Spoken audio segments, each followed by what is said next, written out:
अपने ही घर में चोरी की। माँ,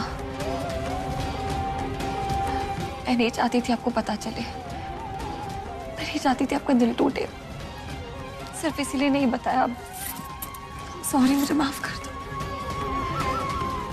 तुम काहे माफी मांग रही हो नव्या? इसमें तुम्हारी क्या गलती? हमें तो बस ये समझ नहीं आ रहा है कि आदि की ऐसी कौन मजबूरी थी जो उसे अपने ही घर में चोरी करनी पड़ी। हमसे एक बार कह देता, जे तो काम सारे जेवर निकाल के दे देते, पर चोरी। हम तो यही सोच के शर्मिंदा हो रहे कि कमी जरूर हमारी परवरिश में रह गई, जो आज आदि चोरी करने को मजबूर हुई। क्या माँ, नहीं, बिल्कुल नहीं। जो आदि ने किया उसके लिए वो खुद जिम्मेदार है। आप अपने आप को ब्लेम मत कीजिए। और वो बहुत शर्मिंदा है अपनी हरकत के लिए। वो आंखें भी नहीं मिला पा रहा है आपसे। मैंने उसे कहा था कि जाके सब कुछ कन्फेस कर दे और माफी भी मांग ले आपसे। कितना भाग्यशाली है हमारा आदि, जो उसे तुम जैसी जीवन साथी मिली।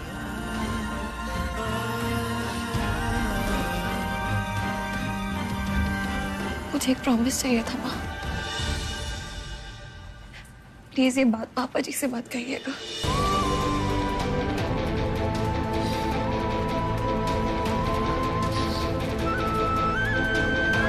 ठीक कह रही हो। हम तो सोच भी नहीं सकते उन्हें ये सब बताने की। इतने सालों बाद जाकर बाप बेटे के बीच में अब सब कुछ तो ठीक हुआ है। अगर ऐसे में हमने ये सब बता दिया तो हम नहीं चाहते कि उनका रिश्ता मजबूत होने की बजाय फिर से कमजोर पड़ जावे।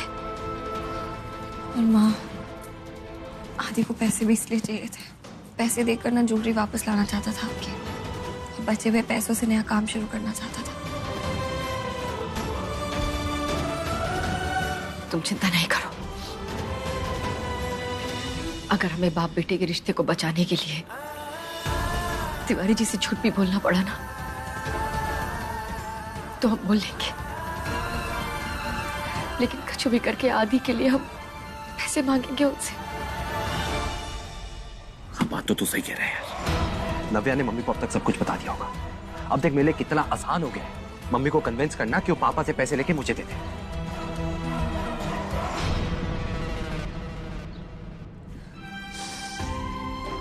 ओके, बस अब अपने लिए, पापा जी के लिए, आप दोनों की खुशी के लिए कुछ समय के लिए ये सब भूल जाइए। भूल जाइए कि मैंने कुछ भी कहा। आदि, चोरी, सब कुछ भूल जाइए। आप अपने आप पे और पापा जी पे फोकस कीजिए। आइए, स्माइल कीजिए मेरे लिए please. That's more like it. और माँ, आप आदि की चिंता मत कीजिए। आप माँ हो उसकी। देर सवेर उसे सही रास्ते पे ले ही आएंगे, मुझे पूरा भरोसा है। और फिलहाल पापा जी आपको स्पेशल फील कराने के लिए कितने एफर्ट्स कर रहे हैं, तो आप स्पेशल फील कीजिए ना।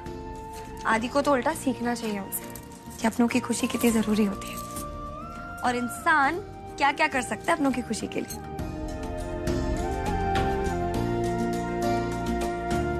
आइए रेणुका तिवारी जी, बंदा आपकी खिदमत में हाजिर होना चाहता है। थोड़ा इंतजार कर लीजिए पापा जी, अच्छे से तैयार तो होने दीजिए।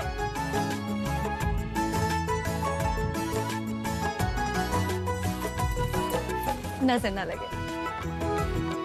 चलिए, वेट कर रहे हैं। अरे तू अंदर नहीं गया? यार, पीछे आंगन में पापा का तो कोई और ड्रामा चल रहा है। मुझे लगा मम्मी तुरंत पापा को सब कुछ बता दी। हाँ तो अगर सीधी उंगली से घी ना निकले तो उंगली टेढ़ी करनी पड़ती है, और पापा से पैसे निकलवाने के लिए मुझे उंगली टेढ़ी करनी पड़ेगी। मतलब तू करने क्या वाला है?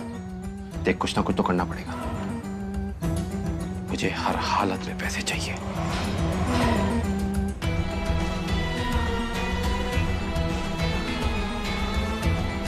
हेलो रॉकी भाई, आदि बोल रहा हूँ।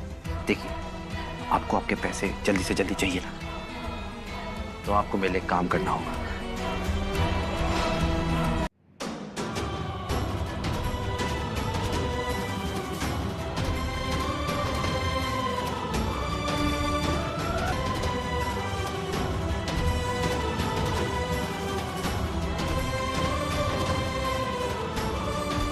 आदि ने बिल्कुल ठीक कहा रेनू। मैं एक अच्छा बाप नहीं हूं। मैंने कभी बाप होने की जिम्मेदारी ठीक से नहीं निभाई। अच्छा बाप क्या, मैं तो एक अच्छा इंसान तक नहीं हूं। नहीं तिवारी जी, आप बुरे नहीं हैं।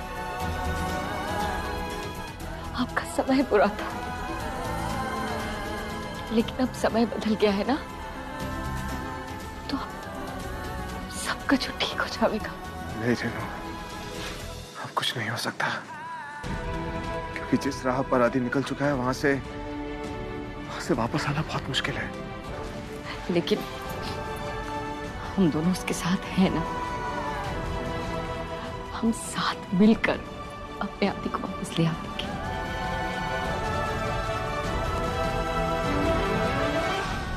लेकिन हम इतने गलत कैसे हो गए कि हमारी आंखों के सामने हमारा आदि हमारे हाथों से निकल गया और हमें पता भी नहीं चला।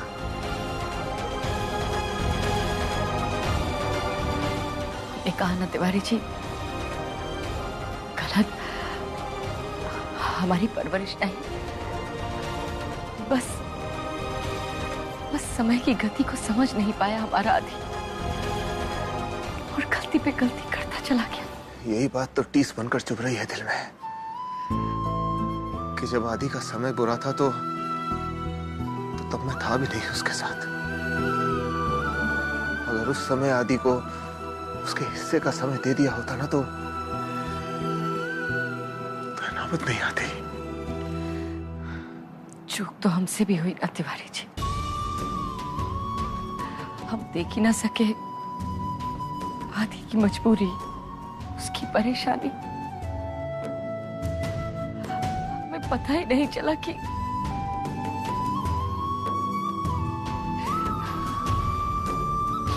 इन सब में बस एक नव्या ही थी जो उसके साथ थी।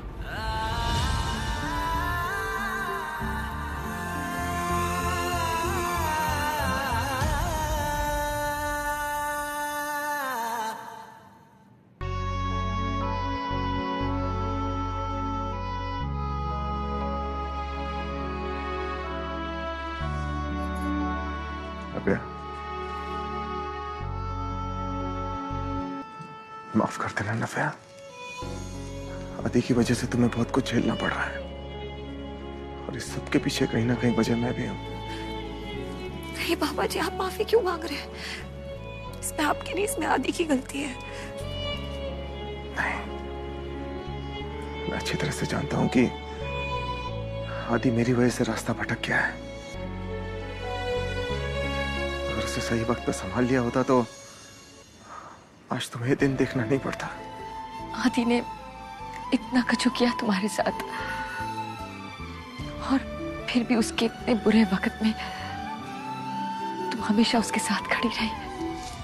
और अब जब हमारा आदि गलत रास्ते पर चला गया है तो नहीं, ये वक्त दुखी होने का नहीं है, बल्कि ये वक्त तो हिम्मत से काम लेने का है। और हमारा आदि हमेशा से ऐसा थोड़ी ना था। मुझे पूरे यकीन है हम सब मिलके ना पुराने वाले आदि को वापस ले आएंगे। हाँ, हम सब है ना उसके साथ, भटकने कैसे देंगे उसे? इस समय तुम आदि के पास जाओ, उसे तुम्हारी जरूरत है। सच, हम उसे दोषी नहीं मानते। जाओ।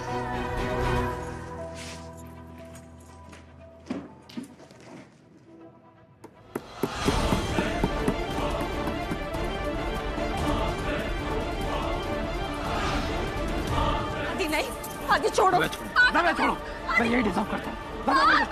दबे छोड़ो, आदि छोड़ो। मैं इसी लायक को छोड़ो मुझे।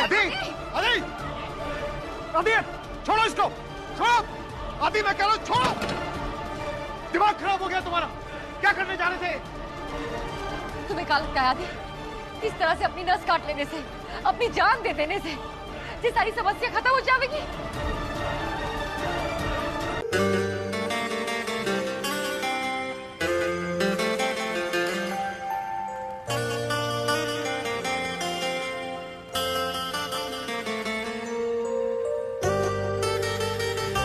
आपके हीरो।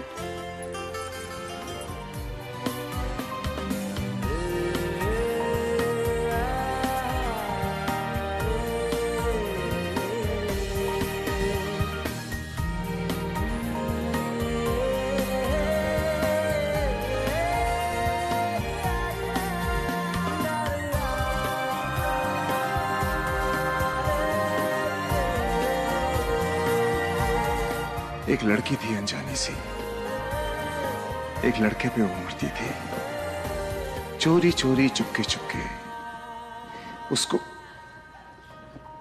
उसको उसको चिट्ठियां लिखा करती थी।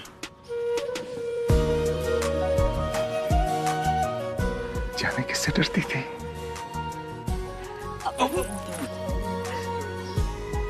तुम्हारी भी। आप और शाहरुख। मैं शाहरुख नहीं हूँ, तुमको शाहरुख पसंद है ना, इसलिए कल रात को बैठकर मैंने उसकी बहुत सारी फिल्में देखी। पर काय का जरूरत थी? तुम्हारे सारे सपने, तुम्हारी ख्वाहिशें सब पूरी करनी है।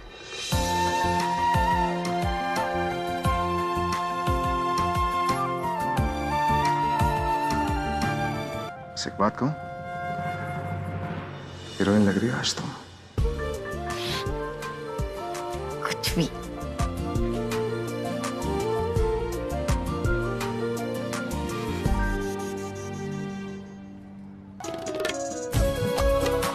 ऐसा डांस करोगे रहने देकर?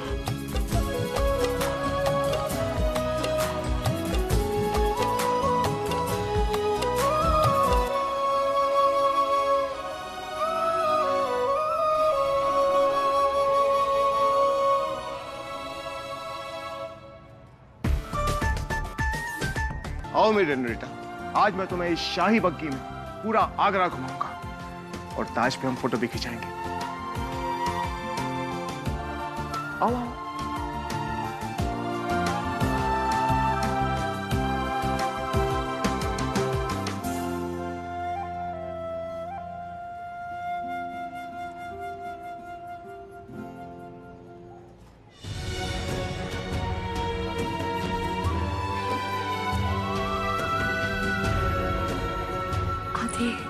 So cute ना। भाभी जी ने कितना ब्यूटीफुल सरप्राइज प्लान किया ना माँ के लिए। मैं पसंद है।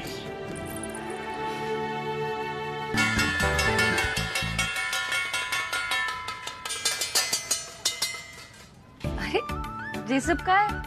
अरे तुमको बधाई देने आए हैं और का?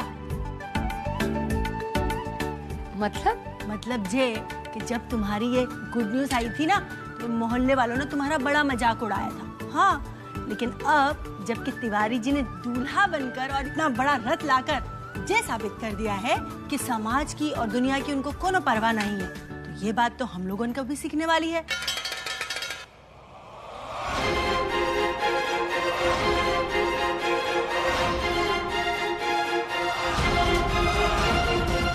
रेनू, रेनू, मम्मी, रेनू, आदि, डॉक्टर को फोन लगाओ, एम्बुलेंस को बुलाओ। मैं बुलाता हूँ। हेलो।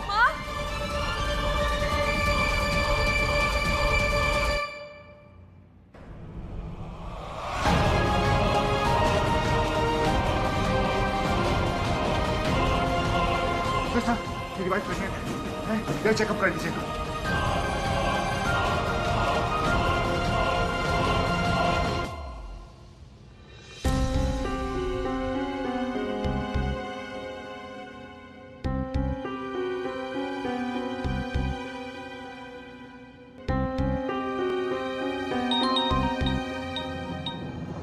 हाँ ना भैया।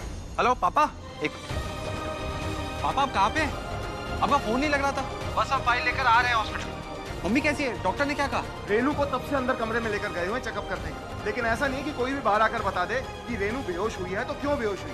सारे के सारे डॉक्टर एक जैसे ही हैं, कोई बता। एक्सक्यूज मी, आहिस्ता बात कीजिए। माफ कीजिएगा डॉक्टर साहब, वो क्या है ना कि मेरी पत्नी अंदर है जिसको चेकअप के लिए लेकर गए हुए हैं, लेकिन तब से कोई बाहर आके बता ही नहीं रहा कि उसकी तबीयत कैसी। उनका शुगर लेवल काफी ड्रॉप डाउन हो गया। ये तो अच्छा हुआ कि आप राइट टाइम पे हॉस्पिटल ले आए उन्हें, वरना ट्रीटमेंट नहीं मिलने पर पेशेंट कोमा में भी जा सकता था। क्या? इससे पहले भी उन्हें कोई कॉम्प्लिकेशंस हुए थे प्रेगनेंसी में? इससे पहले तो नहीं, जहाँ तक मुझे याद है। कमाल है, कैसे पति हैं आप? इतनी छोटी सी इंफॉर्मेशन नहीं पता आपको आपकी पत्नी के बारे में। थैंक गॉड आपकी बीवी को रास्ते में कुछ नहीं हुआ, वरना ऐसे हालात में बेबी के मिसकैरेज होने के पूरे चांसेस होते हैं।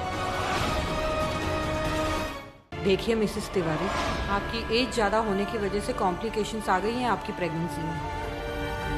ये देखिए, ये रेड में आप देख रही हैं ना, क्रिटिकल लिखा हुआ है। इसका मतलब ये होता है कि डिलीवरी के टाइम पे माँ की जान को खतरा है। इस वक्त आपको बहुत केयरफुल रहने की ज़रूरत है मिसेस तिवारी।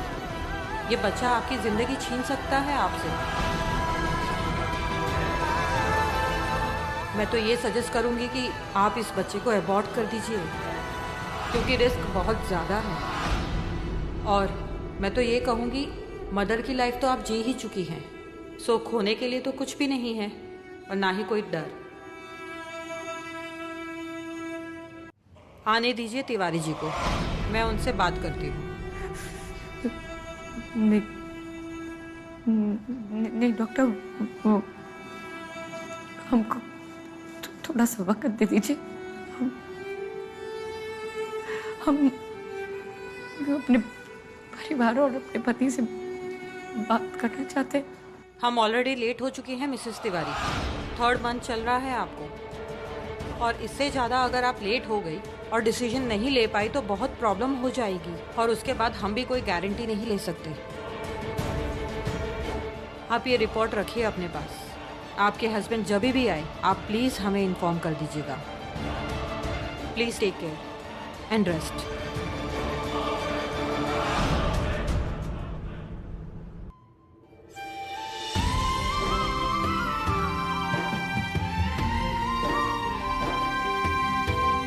मैम, आप जब भी डिस्चार्ज होकर जाएंगे ना, प्लीज़ इस पर साइन कर दीजिएगा।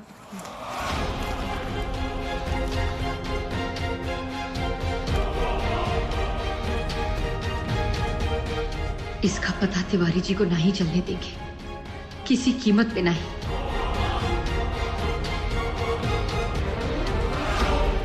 रेनू, ये देखो क्या, ये सामान बांध के कहाँ जा रही हो तुम?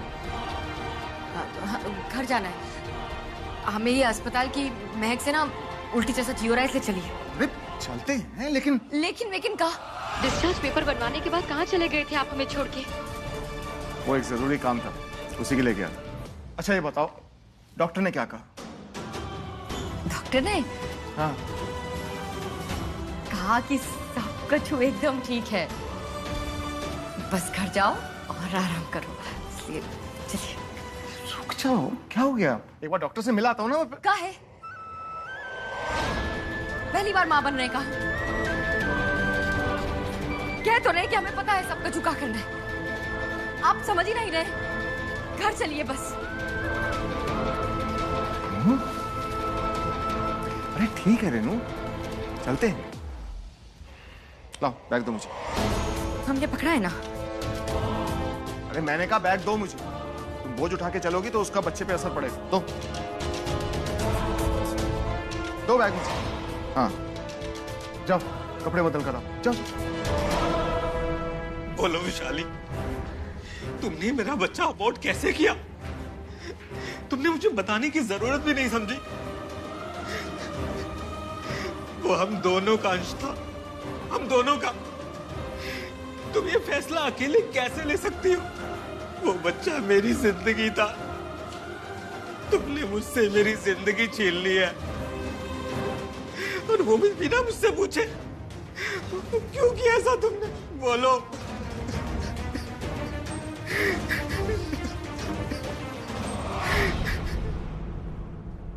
बेचारा कैसा लग रहा होगा इससे अपना बच्चा खोने के बाद। सच, अगर इसकी जगह मैं होता ना तो कभी नहीं सह पाता। भगवान करे ये दिन कभी दुश्मन को भी ना दिखाए।